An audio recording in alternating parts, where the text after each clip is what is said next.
e faça como o Renailton. Pastor Natanael Rinaldi. Renailton passou aqui um WhatsApp, Renailton final 2132. Ele faz a seguinte pergunta para o Senhor. A eclipse total lunar, ele pergunta, e a superlua, acontecimentos simultâneos, ocorrido no último domingo do dia 27 de setembro, fenômeno em que a lua apresentou-se como uma aparência avermelhada, efeito este causado pelos raios solares refratados pela atmosfera terrestre e por conta disso, devido à sua coloração, receber o apelido de lua de sangue. O Renailton aqui parece até um astrônomo, hein? Tem a ver com o retorno de Cristo, como registrado em Atos, capítulo 2, versículo 19 e 20, pastor Natanael?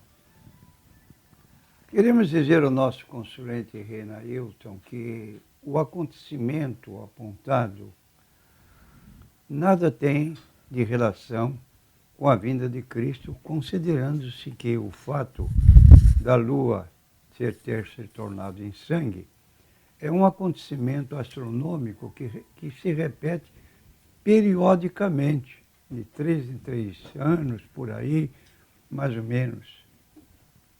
Logo, não tem apoio assim bíblico, e ainda a considerar que o texto por ele citado, de Atos 2, 19 a 20, faz uma declaração que, concernente à vinda de Cristo, aponta um outro acontecimento que é de superior importância, dizendo que o sol se converterá em trevas.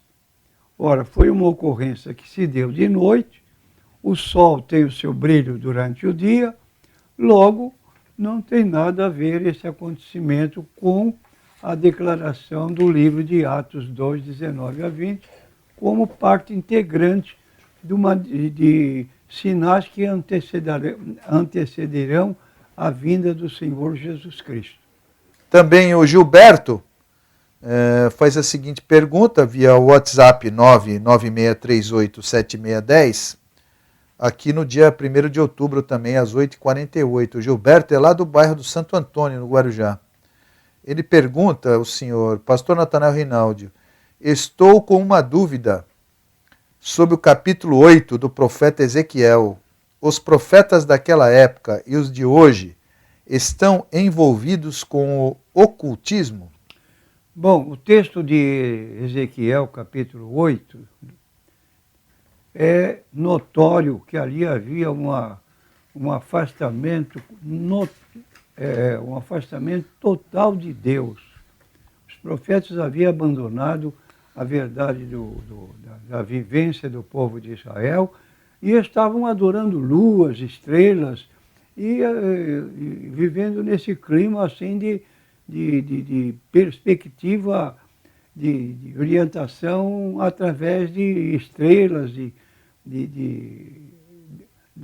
que existiam naquela ocasião, que sempre existiu em todo lugar, mas esses profetas estavam inclinados a não se dirigir pela orientação divina, mas pela posição dos astros que estavam no firmamento. De modo que a orientação deles não era correta à luz do conhecimento bíblico. Era um abandono da fé que os judeus tinham na ocasião. Tanto é que foram ali registrados como pessoas que estavam fora dos princípios bíblicos na ocasião. Agora, hoje em dia, nós não temos essa posição. Profetas que hoje se aplicam ao conhecimento da Bíblia Sagrada são pessoas instruídas dentro da Bíblia Sagrada e estão bem firmados dentro da doutrina bíblica e não vão se envolver com o ocultismo. Não vou dizer que não existe elementos dentro da igreja envolvidos com práticas ocultistas, até na maçonaria, mas que as pessoas não têm envolvimento nas atividades da igreja, na direção de exercer profecias dentro da igreja, porque são pessoas que, para poderem se ligar a uma entidade ligada à maçonaria, ele tem um problema. Os dias de reunião na maçonaria são dias de culto na igreja. Ou ele fica lá ou fica cá. Ele não pode, ao mesmo tempo, ser maçom e estar dentro de uma igreja evangélica com princípios diferentes. Ninguém pode servir a dois senhores. É claro, ninguém pode servir a dos senhores. Não recriminamos a maçonaria como entidade benemérita. Mas é uma entidade que é de pessoas gradas, pessoas de alto nível social, e dentro das igrejas não tem esse nível de pessoas, com raridade. De modo que... E o Deus da maçonaria é o Gadu. É o Gadu. Quer dizer, não é, o nosso Deus é Jesus. É Jesus, né? E o deles é o Gadu. Então não podemos misturar, né? Não pode misturar. Falar em profeta, pastor Natanael, outro dia teve um amigo meu que se referiu ao apóstolo Paulo como profeta. Está correto isso?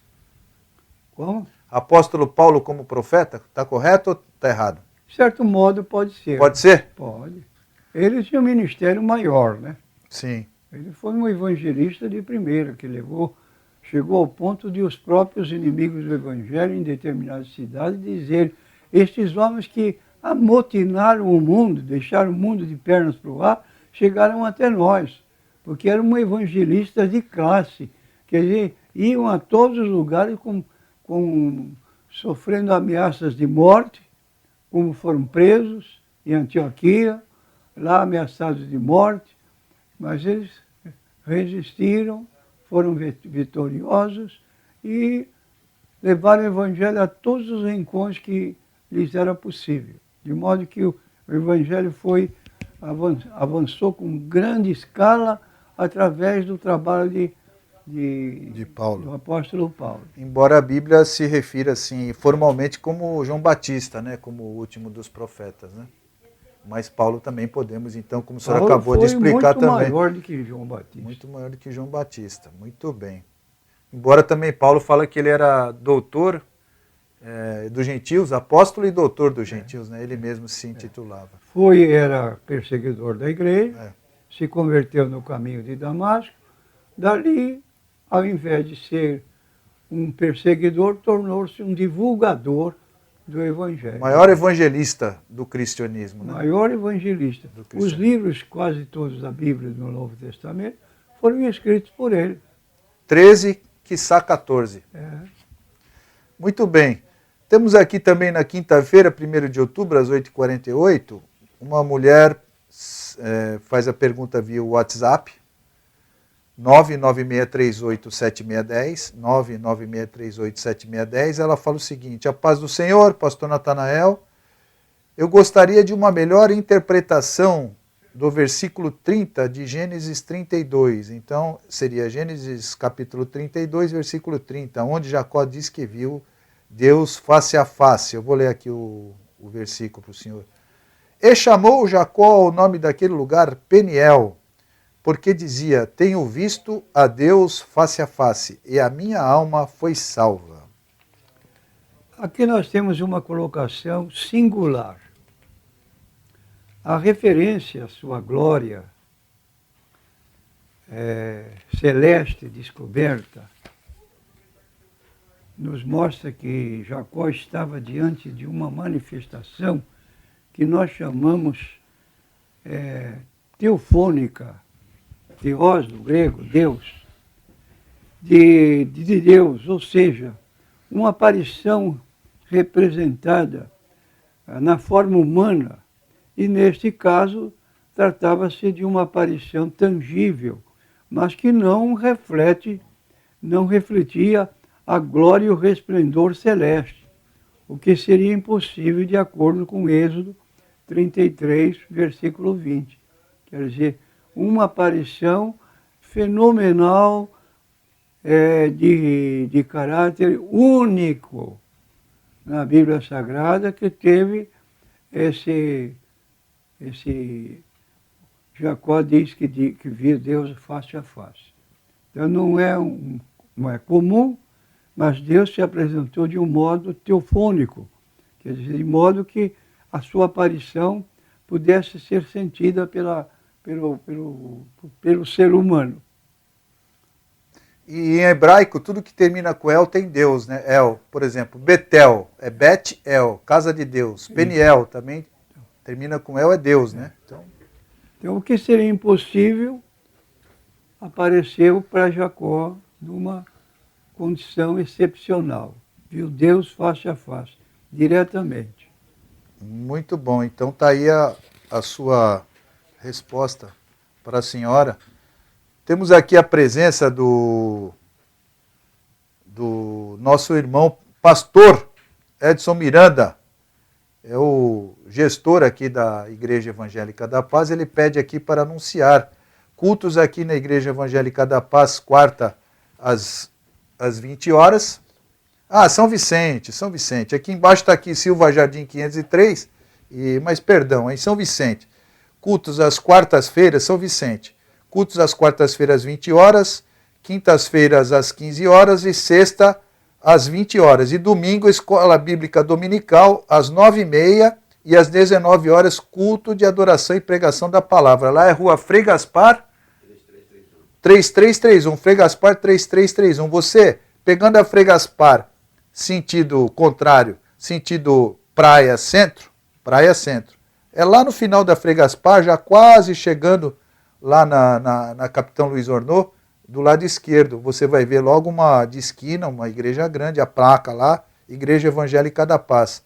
Número 3331 da Rua Frei Gaspar. Faça uma visita lá para o nosso pastor Edson Miranda. E também faça como Wagner, que passou o WhatsApp aqui para o programa Consultando a Bíblia.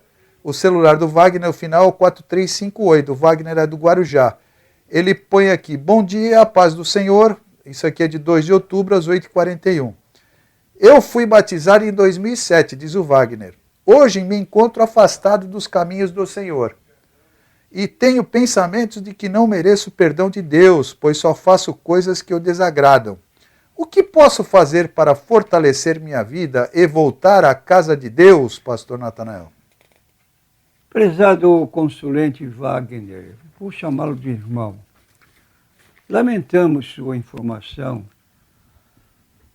de estar afastado dos caminhos do Senhor e que mantém pensamentos negativos acerca das coisas ligadas ao reino de Deus.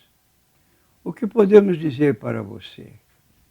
Arrependa-se dos seus pecados e peça a Deus que lhe restaure a alegria da salvação, lembrando-se do texto bíblico. Não ameis o mundo, nem o que no mundo há. Se alguém ama o mundo, o amor do Pai não está nele. O mundo passa e a sua concupiscência, mas aquele que faz a vontade de Deus permanece para sempre. 1 João 2, 15 e 17. Então, o que você tem que fazer? O que pode fazer? É o que nós estamos falando. Deixar o mundo, sua concupiscência, suas atrações. Você conhece a vontade de Deus. Seu lugar é estar na casa de Deus. Voltar. Imagina, você foi batizado em 2007, se acha afastado das coisas de Deus. Esse é um caminho tortuoso. Diz a Bíblia, melhor seria não conhecer o caminho do que conhecer e afastar-se. É duplamente castigado uma pessoa que faz essa forma, abandonar a fé cristã. Não deve acontecer isso. Mas você passou por isso, mas felizmente você está entrando em contato conosco, que pode fazer, você pergunta, para fortalecer a sua vida e voltar à casa de Deus. É como eu disse, arrepender-se, deixar de amar o mundo, sabendo que o que no mundo há é apenas a cobiça da carne, a sensualidade. Deixe o mundo, volte-se para Deus, que Ele está disposto a perdoar. Quem confessa as suas transgressões e abandona alcança a misericórdia. Aquele que as encobre nunca prosperará. E você está fazendo isso. Você está confessando e querendo abandonar. Então lembre-se, 1 João 2, capítulo, versículos 15 a 17. Muito bem, está aí a sua resposta, irmão. Temos também aqui uma outra pergunta. Uma pessoa que não quer se identificar, uma mulher, tem até o final aqui do WhatsApp dela, mas eu não vou passar nem o final. Ela mandou uma pergunta aqui para o programa, via WhatsApp, no Consultando da Bíblia, na sexta-feira, no dia 2 de outubro, às 11 horas da manhã.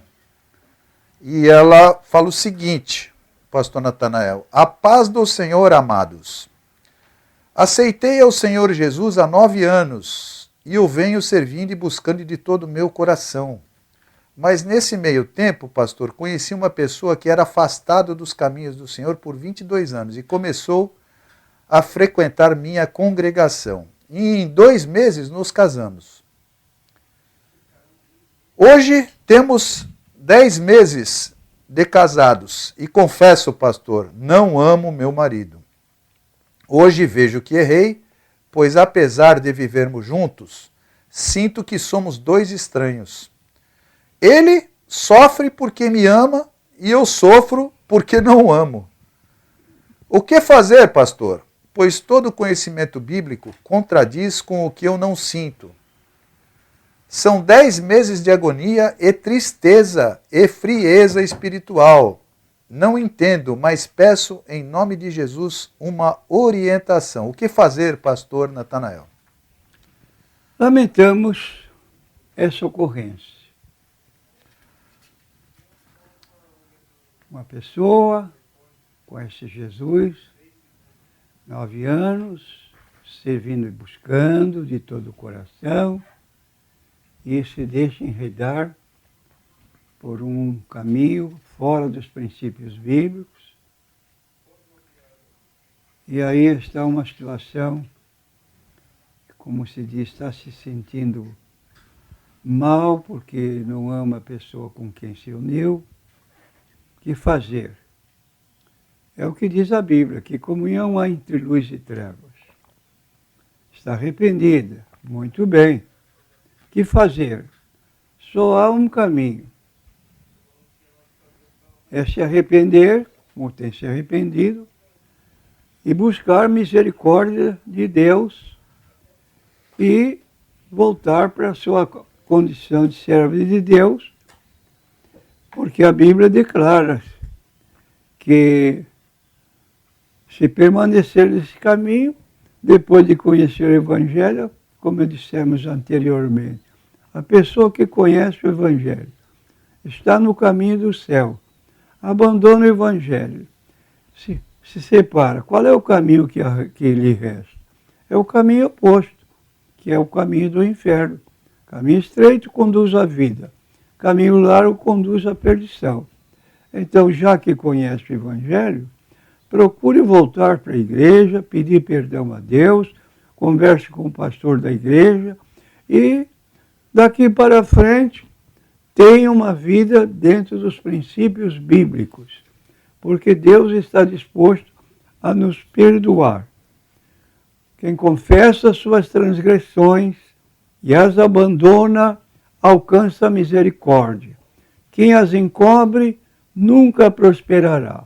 A irmã está confessando, querendo abandonar, vai encontrar misericórdia da parte de Deus. Procure então chegar-se a Deus, conversar com o dirigente da igreja, expor a sua situação e começar a frequentar os cultos, e aí prossiga no seu caminho e daqui para frente, só para frente. Tenha cuidado para não se envolver de novo.